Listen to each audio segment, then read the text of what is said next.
Bem-vindos, irmãos, à reunião de meio de semana, de 12 a 18 de maio de 2025. Vamos começar com o discurso de tesouros da Palavra de Deus. Não seja enganado pela lâmpada dos maus. Queridos irmãos e irmãs, hoje convido cada coração aqui presente a refletir com profundidade sobre um contraste que o próprio Deus, por meio de Salomão, colocou diante de nós: a luz que cresce dos justos e a lâmpada que se apaga dos maus.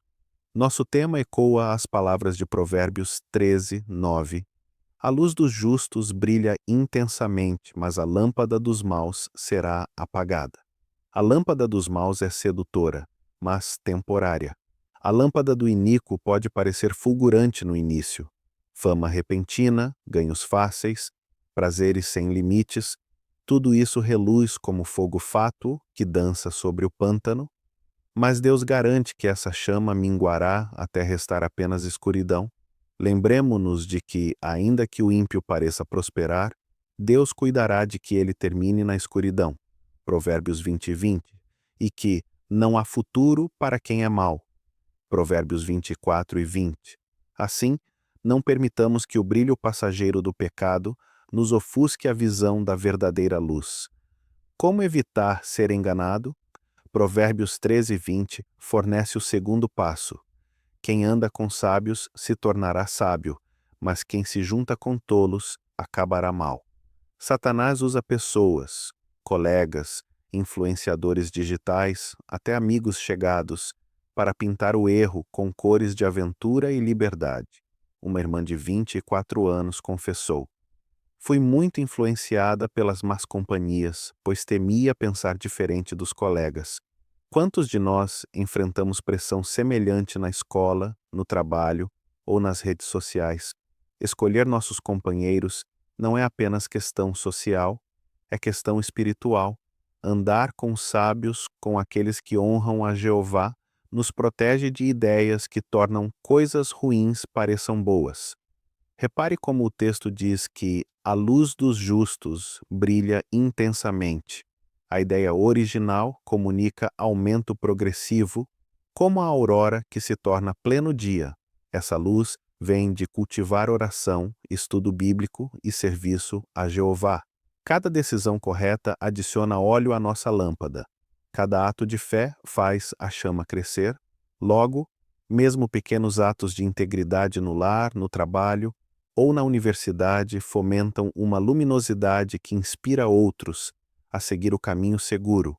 Chegamos ao terceiro versículo-chave, Provérbios 13, 25. O justo come e fica satisfeito, mas a barriga dos maus fica vazia. O mundo promete saciedade, mas deixa um vácuo no coração. Quantos famosos, apesar de riquezas, dormem vazios de paz? Em contraste, Jeová farta a alma do justo. Isso não significa ausência de desafios, mas uma sensação profunda de contentamento. Saber que você agrada a seu Pai Celestial, sente sua aprovação e vê os frutos de um modo de vida limpo. Quem vive segundo a palavra experimenta plenitude na família, nos relacionamentos cristãos e no ministério. Aplicações práticas: 3 resoluções diárias. Vista-se de luz logo ao amanhecer. Antes de olhar as notícias ou as redes sociais, acenda sua lâmpada interior lendo um versículo, meditando e orando. Escolha conscientemente suas companhias. Pergunte: essa conversa, esse grupo, esse perfil online aproxima-me da luz ou da escuridão? Haja de acordo com a resposta. Pratique generosidade espiritual. Compartilhe o que aprende. A luz se intensifica quando ilumina outros, familiares, colegas e aqueles que encontram a verdade pela primeira vez. Permaneça na claridade que jamais se apaga, irmãos. Não sejamos enganados pela lâmpada vacilante dos maus. Parece abundante, mas logo consumirá o último pavio. Em vez disso, alimentemos a nossa luz com o óleo puro da sabedoria divina. Lembremos sempre: a luz dos justos brilha intensamente. Provérbios 13, 9. Quem anda com sábios se tornará sábio. Provérbios 13, 20. E o justo come e fica satisfeito, Provérbios 13, 25.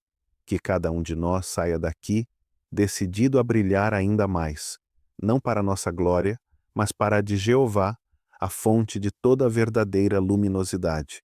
Que ele fortaleça seus passos hoje e sempre. Bem-vindos, irmãos, às joias espirituais desta semana, de 12 a 18 de maio de 2025. Começamos com a primeira pergunta. Que conceito errado alguns têm sobre amor e disciplina? Provérbios 13, 24 diz: Quem refreia a vara odeia seu filho, mas aquele que o ama não deixa de discipliná-lo. O versículo revela um equívoco comum: confundir sentimentalismo indulgente com amor genuíno. Pais que, para evitar magoar, não impõem limites, permitem que a tolice inerente à criança, P. 22:16, cresça sem freios. A Bíblia classifica tal permissividade como ódio, porque deixa o filho vulnerável a escolhas perigosas e, em última instância, compromete sua relação com Jeová e até sua vida. Assim, o amor verdadeiro combina ternura com correção constante e equilibrada, refletindo o próprio cuidado disciplinador de Deus. Próxima pergunta. Que joias espirituais você encontrou na leitura da Bíblia dessa semana? Provérbios 13, 1. Um filho sábio aceita a disciplina do pai. Lição. Jeová aprecia um coração humilde que acolhe correção amorosa. Aplicação. Quando os anciãos nos orientam, ouvimos, refletimos e nos ajustamos sem demora. Provérbios 13, 3. O que guarda a sua boca protege a própria vida. Lição. A fala cuidadosa mostra domínio próprio, fruto do Espírito de Jeová. Aplicação. No ministério, escolhemos palavras que conquistam, não que irritam, preservando a paz. Provérbios 13, 4. O esforçado será plenamente satisfeito. Lição. Jeová abençoa a diligência. A preguiça leva à estagnação espiritual. Aplicação. Estabeleça metas regulares de estudo e pregação, agindo com zelo contínuo. Provérbios 13, 10. Só resulta conflitos o orgulho presunçoso. Lição. A soberba gera discórdia, a humildade cultiva paz e sabedoria coletiva. Aplicação. Procure conselho, respeite opiniões diferentes e ajude a manter a unidade. Provérbios 13, 11. Riqueza obtida depressa diminuirá. Lição. Jeová aprova ganhos honestos e graduais, não atalhos arriscados. Aplicação. Gerencie finanças com prudência, evitando esquemas fáceis e confiando no cuidado divino. Provérbios 13, 12. A esperança adiada faz o coração adoecer. Lição. Esperas longas testam a fé, mas promessas cumpridas revigoram como árvore de vida. Aplicação. Reforce a esperança própria e de estudantes destacando profecias já cumpridas. Provérbios 13, 17. O desejo realizado é doce para a sua alma. Lição. A alegria vem de metas justas. Tolos relutam em abandonar maus caminhos. Aplicação. Celebre conquistas espirituais para fortalecer desejos corretos em família e congregação. Provérbios 13, 20. Quem anda com os sábios se tornará sábio. Lição. Boas associações moldam caráter. Jeová nos guia a companheiros espiritualmente fortes. Aplicação. Cultive amizades piedosas. Participe de reuniões e projetos teocráticos com regularidade. Provérbios 13, 22. O homem bom deixa herança aos netos. Lição. Legado espiritual supera riqueza material. Jeová faz prosperar quem é justo. Aplicação. Compartilhe experiências de fé com os jovens, orientando-os a priorizar o reino. Provérbios 13, 24. Quem se nega a disciplinar odeia seu filho. Lição. A disciplina amorosa reflete o cuidado de Jeová e protege as crianças. Aplicação. Pais equilibram elogios e limites claros, mantendo a adoração em família consistente. Estudo Bíblico de Congregação. 12 a 18 de maio de 2025. Análise com pergunta e resposta. Vamos começar respondendo as perguntas dos parágrafos 9, 10. Que dificuldades surgiram nas proximidades de Creta? Ao costearem Creta, a tripulação enfrentou uma combinação de fatores que tornou a navegação quase impraticável. Primeiro, ao se afastar do continente, o navio perdeu a proteção da corrente costeira e foi atingido por um forte vento contrário do norte, de modo que, nas palavras de Lucas, o vento não nos permitia continuar naquela direção. Isso obrigou o capitão a manobrar lentamente pela face sul, sotavento, da ilha, exigindo grande esforço para manter o controle. Segundo, mesmo após passarem o promontório de Salmone e encontrarem o pequeno ancoradouro de Bons Portos, a dificuldade para governar o navio consumiu bastante tempo, atrasando a viagem até setembro ou outubro, quando, segundo o próprio relato, a navegação já se tornara perigosa, prenunciando as tempestades invernais do mar Egeu. Assim, os ventos contrários que empurravam o navio para sul, a luta constante para mantê-lo à vista da costa e o avanço da estação fria criaram um cenário de intensa preocupação e perigo para todos a bordo. 11. Que sugestão Paulo deu aos que estavam no navio com ele, mas que decisão foi tomada?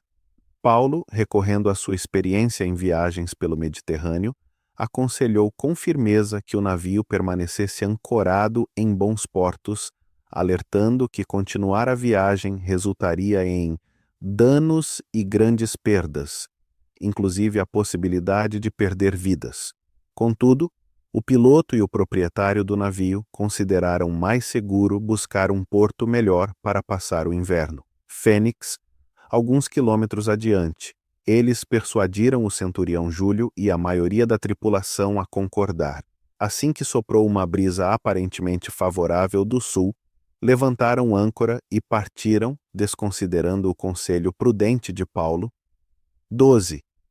Que perigos o navio enfrentou depois de deixar Creta e como a tripulação tentou evitar um desastre? Logo após sair de Creta, o navio foi surpreendido por um vento violento do nordeste, tão forte que empurrou a embarcação para mar aberto.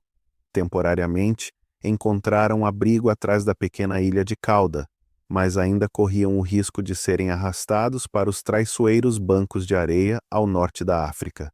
Para ganhar tempo, os marinheiros içaram com esforço o bote de salvamento que rebocavam, provavelmente cheio de água, reforçaram o casco amarrando cabos ao redor do navio e baixaram os aparelhos de vela para reduzir a força do vento sobre a estrutura. Mesmo assim, a tormenta continuou a sacudir a embarcação. No terceiro dia, lançaram ao mar parte da armação do navio para torná-lo mais leve e aumentar a flutuabilidade. 3. Qual deve ter sido a situação a bordo do navio de Paulo durante a tempestade? A bordo reinava medo intenso. Por 2 semanas, dia e noite, a tempestade não deu trégua, com chuva constante e nuvens espessas que ocultavam sol e estrelas, impossibilitando qualquer orientação celestial. O frio, o enjoo e a incerteza sobre a rota cortavam o apetite. Comer parecia impensável.